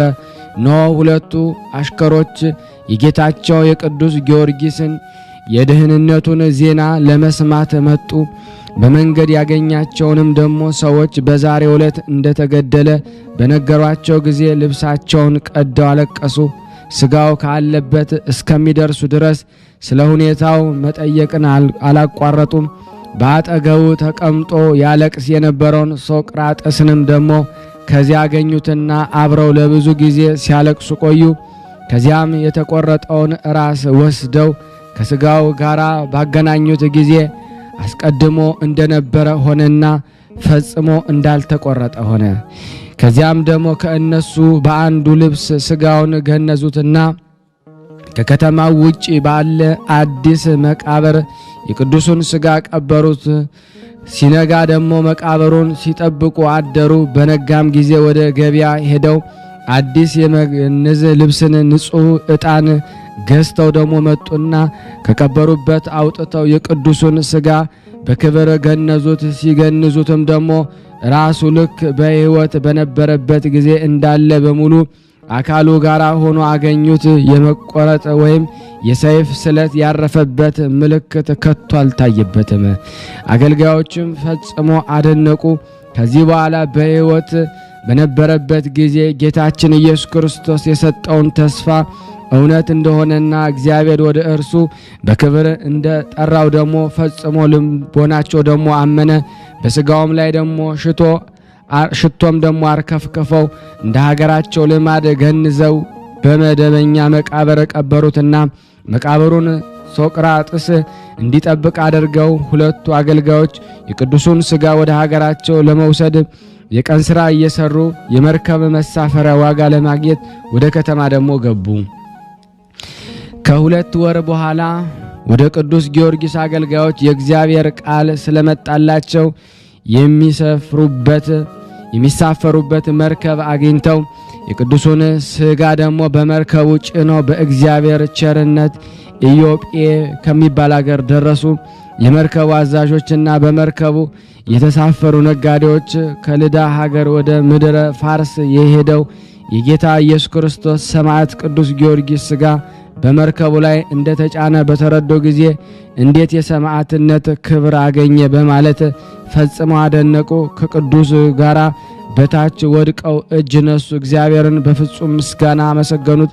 እነሱም ክርስቲያኖች ነበሩና የመርከቡንም ዋጋ ከአገልጋዮች አልተቀበሉም። የቅዱስ ጊዮርጊስን ሥጋ ለመሸከም ያደላቸውን ደግሞ እግዚአብሔርን በማመስገን ብዙ እጅ መንሻ ገንዘብ ለቅዱስ ጊዮርጊስ አገልጋዮች ሰጧቸው እንጂ። እነሱም መካከል አንዱ ቅዱስ ጊዮርጊስ የሚያውቀው የኢዮጴ ሰው ነበርና በአስቸኳይ የቅዱስ ጊዮርጊስ ሥጋው የሚጓጓዝበትን አምጥቶ ልዳ ወደሚባል ቤት ወሰደው። ከቤቱም በደረሱ ጊዜ እናቱና እህቱ ሞተው አገኘ። ከዚያም የቅዱስ ጊዮርጊስ ሥጋው በዚያ ሀገር እንደደረሰ ተሰማ። ከቤተሰቦቹ ተለይቶ ከሄደ 7 ዓመቱ ነበርና የሀገሩ ሰዎች ክርስቲያኖች ነበሩና ስለተሰጠው ክብር እጅግ አደነቁ። ስለዚህም ታላቅ ጸጋ ተሰጥቷቸዋልና እግዚአብሔርን ፈጽመው አመሰገኑ። የቅዱስ ጊዮርጊስ አገልጋዮች ግን አንደኛው ሶቅራጠስ፣ ሁለተኛው ሊስ፣ ሶስተኛው ሄርፋስ ይባላሉ። ጌታቸውን ደግሞ እንደምንም እንዳገኙትና ደግሞ ስለተደረጉት ተአምራት ለልዳ ሀገር ሰዎች በነገሯቸው ጊዜ ሁሉም አደነቁ። ከዚያም ደግሞ ሥጋውን ደግሞ በሳጥን ከተው እስከ 7 ቀን ድረስ በቤት አቆዩት። ሰዎችም ሁሉ እየመጡ እጅ ነሱት ነበረ። ከዕለታት በአንድ ቀን ሕዝቡ ሁሉ በተሰበሰበበት በቅድስት ቤተ ክርስቲያን የሰማዕትነትን ገድልና ዜና ሕይወት በተነበበ ጊዜ ስለተሰጠው ክብር ፈጽመው አደነቁ። በቅዱሳኖቹ ላይ ደግሞ ስላደረገው ልዩ ጸጋ ጌታችን ኢየሱስ ክርስቶስን አመሰገኑት። በዚያች አገር ከቅዱስ ወገን የሆኑ ክቡር የሆነ እንድርያስ የተባለ ሰው ነበረ። የቅዱስ ጊዮርጊስን ገድሉ ሲነበብ እኔ እግዚአብሔር አምላክህ መከራህን ሁሉ አምኖ የሚቀበል እሱ ክፉ አያገኘውም ያለውን በሰማ ጊዜ በትሩፋቱ ገድሉ አመነ።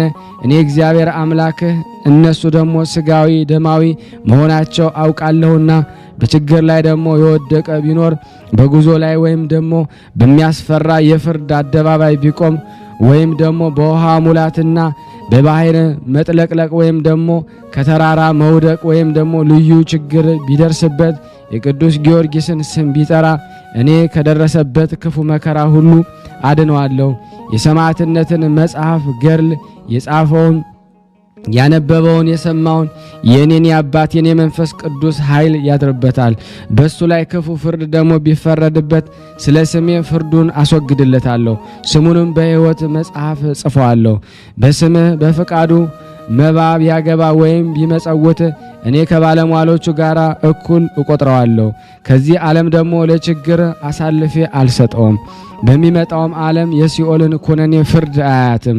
እኔ እግዚአብሔር አምላክህ የተናገርኩትን የማደርግ ነኝና በስምህ ቤተ ክርስቲያንን ያሳነጸ የቅዱሳንን ማደሪያና ዘላለማዊ የሆነች ወደ ሰማያዊ መንግሥት ያስገባዋለሁ።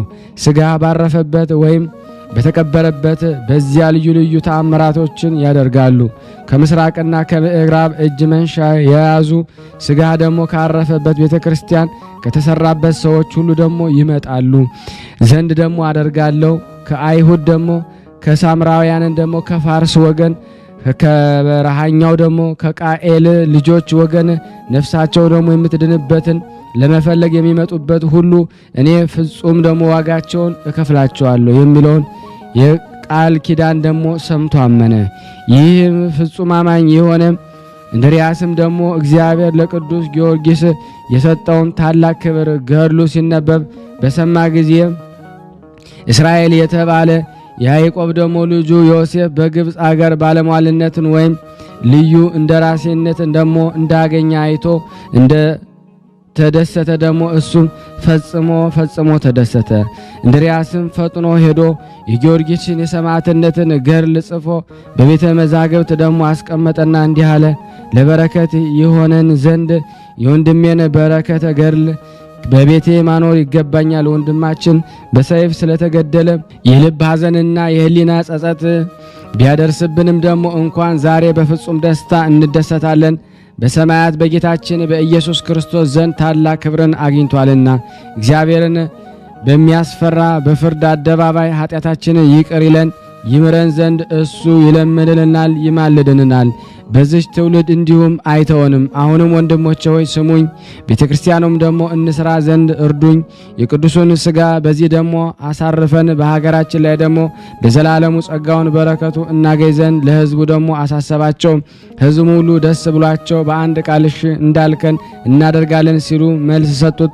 ይልቁንም ደግሞ የቅዱስ ጊዮርጊስን በረከት ከእኛ ጋር እስከ ዘላለም በቤታችን ይደርና ስራውን ደግሞ በምትጀምርበት ጊዜ እኛም ከአንተ ጋር ለመስራት ደግሞ እንተባበራለን አሉ።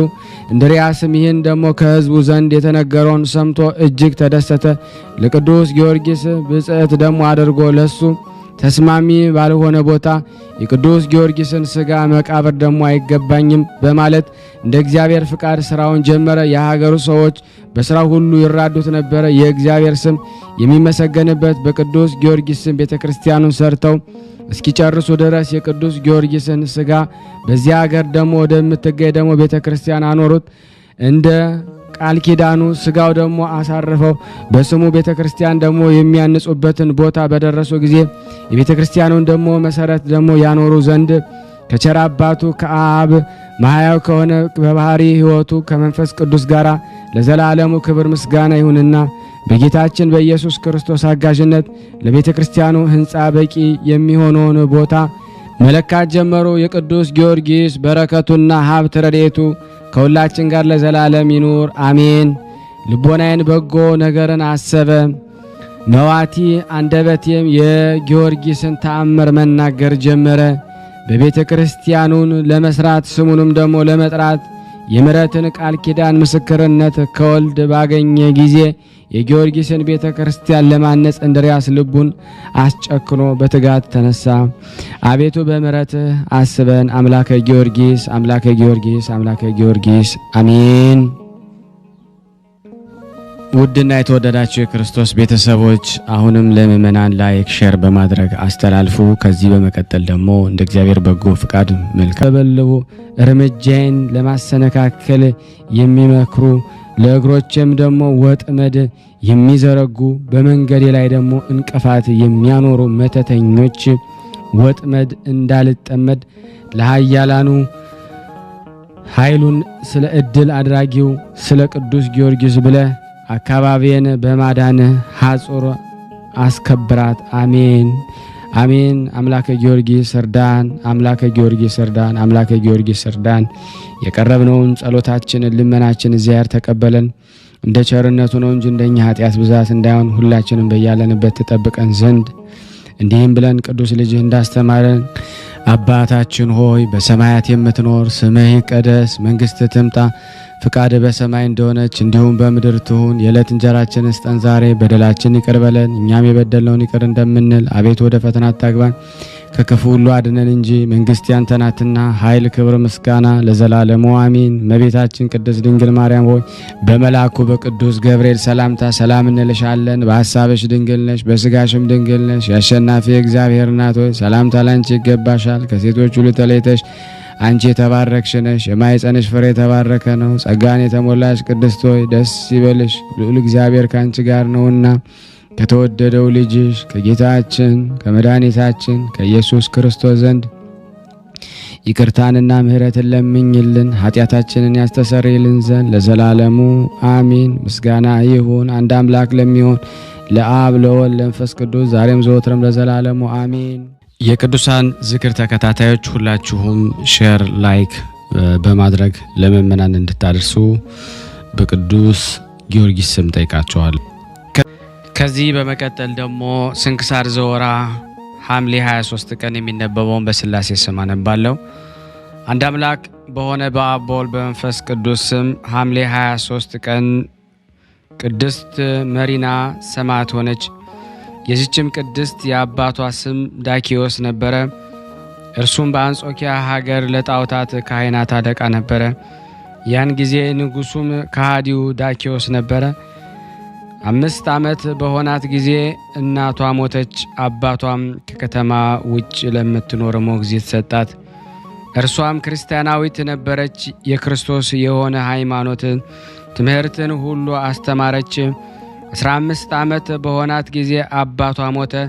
ከዚህ በኋላ ሰዎች የሰማዕታትን ተጋድሏቸውን መከራቸውን ሲናገሩ ሰምታ የጌታ ክርስቶስ ፍቅር በልቧ አደረ። በሰማዕትነት መሞትንም ፈልጋ ሄደች። በዚያን ጊዜ ከሃዲ መኮንን ወደዚያች አገር ደረሰ። እርሷንም አይቶ ወደ እርሱ አስመጣትና ከወዴት ነሽ አላት። ክብር ይግባውና ከጌታ ኢየሱስ ሰዎች ወገን ነኝ፣ ስሜም መሪና ነው አለችው።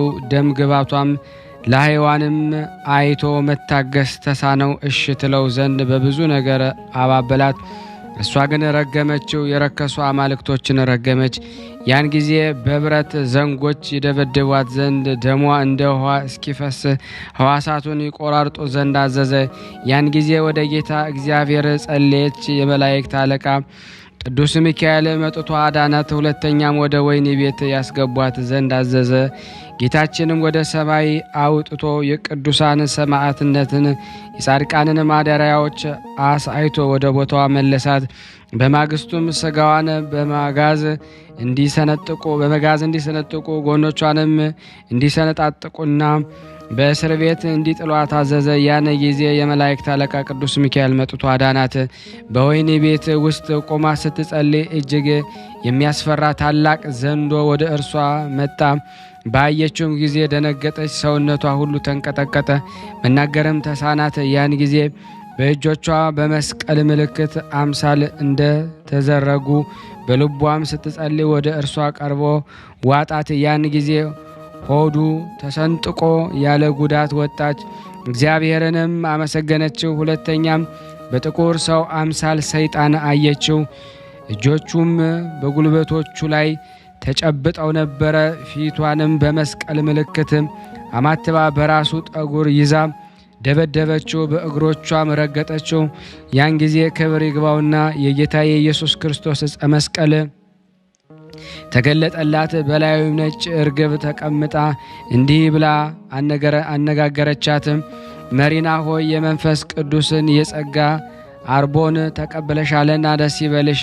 በማግስቱም መኮንን ልብሷን አራቁተው ዘቅዝቀው ሰቅለው እንዲያቃጥሏት ደግሞም ውሃ ካፈሉበት ጋን ውስጥ እንዲጨምሯት አዘዘ። በውስጡም ሆና ስትጸልይ ከሰማይ እርግብ መጣ። በአፏም ውስጥ የወርቅ አክሊል ነበረ። ማደሪያዋንም ፈትቶ በአብ በወልድ በመንፈስ ቅዱስ ስም 3 ጊዜ አጠመቃት። እግዚአብሔርንም እያመሰገነች ከውሃው ውስጥ ወጣች። መኮንኑም እንደ ዳነች ባየ ጊዜ ራሷን በሰይፍ ቆርጦ ዘንድ አዘዘ። ወደ ሰማዕትነቱ ቦታም በደረሰች ጊዜ ነፍሷን በፍቅር ይቀበል ዘንድ ወደ ጌታችን ጸለየች። ክብር ይግባውና ጌታችን ተገለጠላት። ስሟንም ለሚጠራ መታሰቢያውን ለሚያደርግ ገድሏንም ለሚጽፍ ወይም ለሚያነበው ለሚሰማው ኃጢአቱን እንዲያስተሰርይለት ለእርሷም እርሱን እንዲሰጣት ቃል ኪዳን ሰጣት። ከዚህ በኋላ ራሷን በሰይፍ ቆረጡ። ከእርሷም ብዙ ተአምር ተገለጠ። እውራን አይተዋልና፣ አንካሶች በትክክል ሄደዋልና፣ ደንቆሮችም ሰምተዋልና፣ ዲዳዎችም ተናግረዋልና ቁጥር የሌላቸው ብዙ ሰዎች ክብር ይግባውና በጌታችን በኢየሱስ ክርስቶስ አመኑ። ለእግዚአብሔር ምስጋና ይሁን። እኛንም በቅድስት መሪና ጸሎት ይማረን። በረከቷም ከእኛ ጋር ይኑር ለዘላለሙ አሜን። በዚችም ቀን ከቀጰዶቅያ አገር ለንጊኖስ ሰማዕት ሆነ። ይህም ቅዱስ ለጲላጦስ ጭፍሮች ውስጥ ነበረ። ጌታችን ኢየሱስ ክርስቶስ ስለ ዓለም ድህነት መከራ እንዲቀበል የፈቀደበት ሰዓት በደረሰ ጊዜ በእርሱ ላይ የፈለጉትን ያደርጉ ዘንድ ለአመፀኞች ፈቅዶላቸው ነበረ። ይህን ለንጊኖስ ጌታን ይሰቅሉት ዘንድ ጲላጦስ ካዘዛቸው ወታደሮች ውስጥ ነበረ። በመስቀል ላይ ከሞተ በኋላ ጌታችን የቀኝ ጎኑን ወጋው፣ ከጎኑም ደምና ውሃ ፈሰሰ። ይህንንም አይቶ እጅግ አደነቀ። ከዚህ በፊት ፀሐይ እንደጨለመ፣ ጨረቃ ደም እንደሆነ፣ አለቱም እንደተሰነጠቀ፣ ሙታን እንደተነሱ አይቶ ነበረ።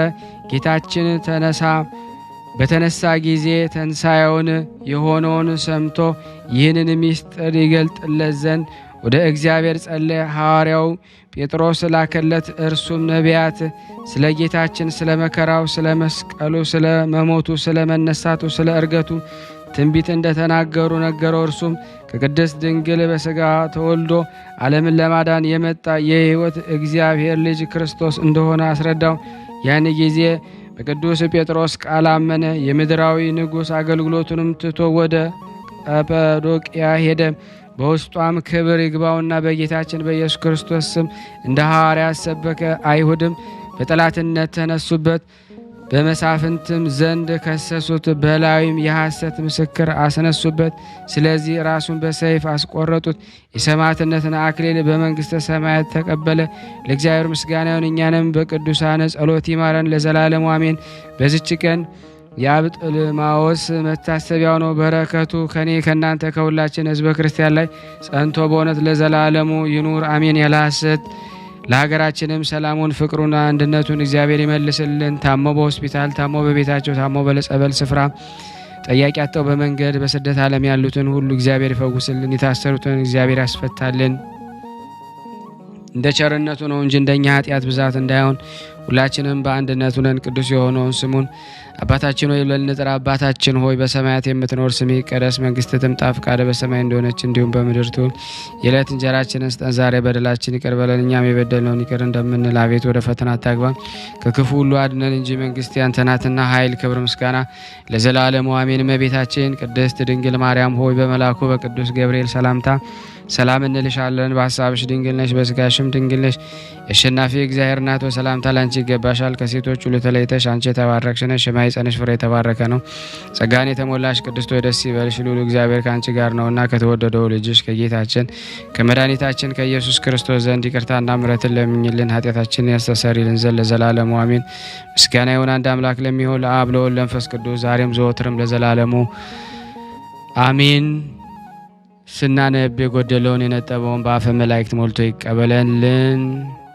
ውድና የተወደዳችሁ የቅዱሳን ዝክር ቤተሰቦች ሁላችሁም በያላችሁበት ፍጹም በሆነው በክርስቶስ ሰላምታ ሰላም ደግሜ ልላችሁ እወዳለሁ። ይህንን ምስል በሊቀ መላእክቱ በቅዱስ ጊዮርጊስ ስም ሼር እና ላይክ ሰብስክራይብ እያደረጋችሁ ለዓለም ሰዎች ሁሉ ታደርሱ ዘንድ በክርስቶስ ፍቅር ጠይቃችኋለሁ።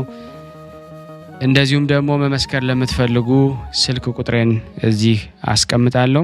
ስልክ ቁጥሬ ብዙ ሰዎች አይታያቸው መሰለኝ የምጽፈው እዚህ ስክሪኑ ላይ ነው እና ቀና ብላችሁ ማየት ይጠበቅባችኋል። ምክንያቱም ብዙ ጊዜ በኮሜንት ይሄን እያየው ስለሆነ ማለት ነው። እንግዲህ አነሳስቶ ያስጀመረን አስጀምሮ ላስፈጸመን ለልዑል እግዚአብሔር ክብር ምስጋና ይድረሰው። ስብሐት ለእግዚአብሔር ወለወላዲቱ ወለወልዱ። እየተመገቡ ነው የሚገኙት። ዛሬ ግድፍት ቀን ነው፣ ግን ያው በሽሮ ነው ያገኘ ነው። ሁሌም ሲጾሙ ከርመው በዚህ ነው እየተመገቡ ነው። በዚህ ውስጥ ነው የሚስተናገደው። የሚያስፈልገውን በሙሉ የሚያገኘው ከቤተ እግዚአብሔር ነው እና በረከት መቅመስ ይችላል። ለዛ ነው የእግዚአብሔር ቤት የተባለው። ሁሉም ጌታ አግኝቶበት የሚሄድበት ቤት ነው። ቤተ እግዚአብሔር ይባላል። በረከት ቅመሱ፣ አረፍ በሉ ነው። እጅግ አድርጌ ማሳሰብ መወደው ይሄን ነው። ስለ ቅዱስ ገብርኤል ብላችሁ እንደምትልኩ በጣም ተስፋ አደርጋለሁ። በኢትዮጵያ ንግድ ባንክ ቀጥታ መላክ ለምትፈልጉ እዚህ ጋር ባለው ቁጥር ላኩ። እንደዚሁም ደግሞ አሜሪካና ወደ ካናዳ አካባቢ ያላችሁ በዜል ቁጥር መላክ ለምትፈልጉ እንደዚሁም የዜል ቁጥራችን እዚህ ጋር አስቀምጠናል። ካሻፕም ለምትፈልጉ የካሻፕ ቁጥር እዚህ ጋር እንደምትፈልጉት አለ። እንደዚሁም ፔይፓል በፔይፓል መላክ ለምትፈልጉ በሁሉም መልኩ አለላችሁ። እንግዲህ የምትችሉትን ያክል እየላካችሁ የላካችሁትን የብር መጠን በዋትስአፕ ቁጥር 004177977462 ደረሰኞቻችሁን እየላካችሁ እንግዲህ እናመሰግናችኋለን ማለት ነው። ክብር ያደለልን። በጣም እናመሰግናለን። መንፈሳዊ የተባላችሁ የክርስቶስ ቤተሰቦች የእናታችን የንጽሕት የብጽሕት የቅድስት ድንግል ማርያም የአስራት የበኩራት ልጆች እንዴት አላችሁ? እንደምን ስለዚህ ሰዓት ደረሳችሁ?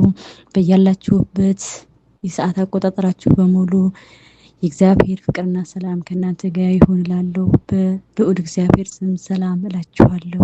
እኔ እግዚአብሔር ይመስገን በጣም ሰላም ነኝ። ይህንን ማህበር ወይም ዝክረ ቅዱሳንን መከታተል ተጀመርኩኝ።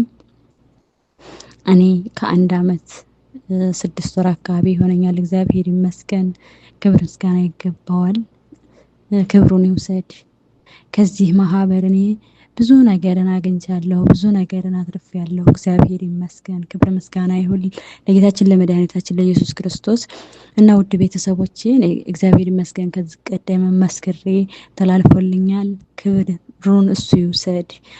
እንዲሁም ደግሞ አባታችን መምህራችን ብርሃነ ሥላሴ እግዚአብሔር አምላክ እድሜ ከጸጋ አብዝቶ አብዝቶ አብዝቶ ይስጥልን። ቃለ ሕይወትን ያሰማልን፣ መንግስተ ሰማያትን ያወርስልን። በእውነት ለምታደርግልን ነገር በሙሉ ቃላት የለንም። እግዚአብሔር አምላክ ብቻ በቸርነቱ ጠብቆ እሱ መድኃኔዓለም ዋጋውን ይክፈልህ፣ ቤተሰቦችን ይጠብቅልህ፣ ልጆችህንም እግዚአብሔር አምላክ በሰላም ያሳድግልህ፣ ለቁም ነገር ያብቃልህ። ለምታደርግልን ነገር በሙሉ እግዚአብሔር እሱ ዋጋውን ይስጥህ እላለሁ። ወንድሜዋ ቃላት የለንም፣ ለአንተ ምንም የምንልህ ነገር የለም። በእውነት እግዚአብሔርን ከምንም በላይ ከጨለማ ወደ ብርሃን ነው የመራሃን። እኔ በራሴ አሁን ብዙ ነገር አላቅም። ስለ ቅዱሳን መላእክት ምንም የማውቀው ነገር የለኝም። ብዙም አላቃቸው ቅዱሳኖች አሉ። እነሱን አረ እኔ እንደው ይሄ ነው ብዬ የምናገረው ነገር የለኝም። ከብዙ ስህተት የተገላገልኩበት ወደ ራሴ የተመለስኩበት ነው ይሄ ማህበር። እግዚአብሔር አምላክ ስሙ የተመሰገነ ይሁን ዛሬም ዘወትርም። ወንድማችን መምህራችን እግዚአብሔር አምላክ ይጠብቅህ በጠብቆቱ ማህበራችንን ያስፋልን፣ ሀገራችንን ይጠብቅልን መድኃኔዓለም ኢየሱስ ክርስቶስ። ይህ ነው ብለን የምንገልጽበት ቃላት የለንም፣ ግን ሁሉ ጊዜ ከልባችን አጠፋም። እግዚአብሔር ይስጥልን እና ከዚህ በመቀጠል ደግሞ ዛሬ ምስክርነት ለመስጠት የመጣሁት ውድ ቤተሰቦቼ ቀኑ ከተደረገ ትንሽ ሰዓታት አልፈዋል፣ ዘግየት ብሏል። ግን እግዚአብሔር የወደደውንና የፈቀደውን ስለሆነ የሚያደርገው እግዚአብሔር በፈቀደ ሰዓት ሆኖ አለ።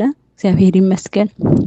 የነገር ትንሽ ቆይቷል፣ ግን እኔ ሪከርድ ለማድረግ እንደዚህ በተዘጋጀው ሰዓት በቃ ወይ ሰው ይመጣብኛል ያናገሩኛል፣ ወይ የሆነ ነገር ስልክ ይደወልብኛል፣ በዛው ወጣለሁ ቀራለሁኝ። ግን እግዚአብሔር ስላልፈቀደ መሰለኝ ሰዓቱን ጠብቆ ጊዜውን እንትን ብሎ ዛሬ አንደበት ሰጥቶኝ ይሄንን ሪከርድ እንዳደርግ ለረዳይ ለኃያሉ ለቅዱስ ጊዮርጊስ ክብር ምስጋና ይገባው እላለሁ። ከዚህ በመቀጠል ምስክርነቴን እናገራለሁ። ይሄ ነገር አንደኛው ምስክር የታኅሳስ 13 ቀን ማለትም የቅዱስ ሩፋኤል ለታ ነው። የወንድሜ ልጅ ሾፌር ነውና ከመካነ ሰላም ወደ ሳይንት አጅባር ሰው ጭኖ በሚሄድበት ሰዓት ያን ሰዓት የሆነ በጣም መጥፎ ቦታ አለ፣ ገደል አለና እዛ ቦታ ላይ ሲደርስ መኪና ይገለበጣል። ያ መኪና ሲገለበጥ እግዚአብሔርን ከዛ ወረደ ማለት በጣም ከባድ ነው። አይደለም ሰው ቀርቶ አይደለም ጎማው ራሱ የማይገኝበት ቦታ ነው የተገለበጠበት ማለት ነው። ግን እግዚአብሔር አምላክ እሱ ቅዱስ ሩፋኤል ምንጣፍ ሆኖ በቃ ከዛው ሸርተት ብሎ ያ ነገር ምንም ሳይሆን እግዚአብሔር የቆረጠባት አንዲት ነፍስ ብቻ ስትጠፋ አንድ ሰው ብቻ ሲሞት ከዛ መካከል እነሱ ምንም ሳይሆኑ ከዛው ሸርተት ብሎ ተረፈ። እግዚአብሔር ይመስገን። እልል ብላችሁ ቅዱስ ሩፋኤልን አመስግኑልኝ ውድ ቤተሰቦቼ። እና ከዛ ሲቀጥል ደግሞ ሁለተኛ ደግሞ ጥር 14 ቀን የአባታችን የአቡነ አረጋዊ ዕለት ወይም ደግሞ ገብረ ክርስቶስ ማለት ነው። እና ገብረ ክርስቶስን እኛ በቃ በየዓመቱ ሁሉ ጊዜ ጥር 14 ቀን እኛ ቤት ይዘከራል። እና ገብረ ክርስቶስ ያን ቀን ወንድሜ ታላቅ ወንድሜና እህቴ እንደዙ ታላቅ እህቴ ተነባሏ ወፍጮ ምናምን ስላለን ያንን ነዳይ ጭነው ሊመጡ እንደገና ደግሞ ንግድ ምናምን ስለሚነግዱ ተታች ጓዛ ላይ ያመጡ ሲወርደው ጭነው የሚፈልጉትን ነገር በመኪና ጭነው አሁንም ሲመጡ እቤት ለመድረስ የተወሰነች ደቂቃ ሲቀራቸው ቢያንስ አንድ 15 ደቂቃ ምናምን በሚቀራቸው ሰዓት መኪና ይገለበጣል። የአቡነ አረጋዊ ዕለት ማለት ነው ጥር 14 ቀን ያ መኪና ሲገለበጥ እግዚአብሔር ድንቅ ታምሩ ማርያምን ነው የምላችሁ። እኔ ራሱ ማመን እስካሁን ድረስ ልክ እንዳየሁ ባይኔ እንዳየሁ ሆኖ ከአይኔ ላይ ተስሎ ነው የተቀመጠው ማለት ነው እነሱ ባወሩኝ። እና ያ መኪና ሲገለበጥ በቃ የሌላው ዋዝም ሽክ ሲል ነዳጃቸው ሌላም አሉ የነሱ ነዳጅ ሲፈስ በቃ እቃቸው አላካማል ሲሆን የእግዚአብሔር ድንቅ ታምሩ ልክ ባቄላን ተፍላት ያወጣል እንደሚባለው በቃ የነሱ ምንም ነገር ሳይሆን በቃ ነዳጃቸው አልፈነዳ አልፈሰሰ በርበሬ ምናምን ብዙ ነገር ጭነው ነበር። ያ ነገር አንድም ነገር ሳይሆን ሰዎቹ ምንም ሳይሆኑ ልክ ቤት እንደደረሱ አንድ ሰዓት አካባቢ ማለት ሚስኮል ይደረጋል። ከዛ ሳነን አንስቼ ስደውል ሞናችሁ ነው ምናምን ስል እንደዚህ ሆኖ እኮ ዛሬ ገብረ ክርስቶስ እኮ ታምሩን ገለጸ ምናምን አሉኝና በጣም ደስ አለኝ። እና ገብረ ክርስቶስን እንዲሁም ደግሞ አባቴን አቡነ አረጋዊን እልል ብላችሁ አመስግኑልኝ። ይሄ ከብዙ በጥቂቱ ነው። እግዚአብሔር አምላክ ለኔ በጣም ትልቅ ነገር ብዙ ነገር አድርጎልኛል። ውድ ቤተሰቦቼ እኔን የጎበኘ እናንተንም የጎበኛችሁ በቤታችሁ ይግባላለሁ። ክብር ምስጋና ለጌታችን ለመድኃኒታችን ለኢየሱስ ክርስቶስ። በጣም በጣም በጣም እግዚአብሔር ይመስገን። እና እንግዲህ እግዚአብሔር አምላክ ሁላችንንም ያበርታን እላለሁ። ማህበራችንንም እናሳድግ እናስፋፋ። እግዚአብሔር አምላክ እሱ ይጠብቀናልኝ። መምህርዬ እናመሰግናለን። እግዚአብሔር አምላክ ይጠብቅልን። እግዚአብሔር አምላክ ከዚህም በላይ እንደምታገለግለን ተስፋ እናደርጋለን። እኔ እንጃ ቃላት የለኝም። ብዙ ነገር ተደርጎልኛል። እግዚአብሔር ይመስገን። በአንተ ብዙ ነገር አግኝቻለሁ። እኔ ህይወቴ እየተቀየረ ነው። ክብሩ ይስፋ ለመድኃኔዓለም። ወስብሐት ለእግዚአብሔር ወላዲቱ ድንግል። ክብር ምስጋና ለመስቀሉ ክብር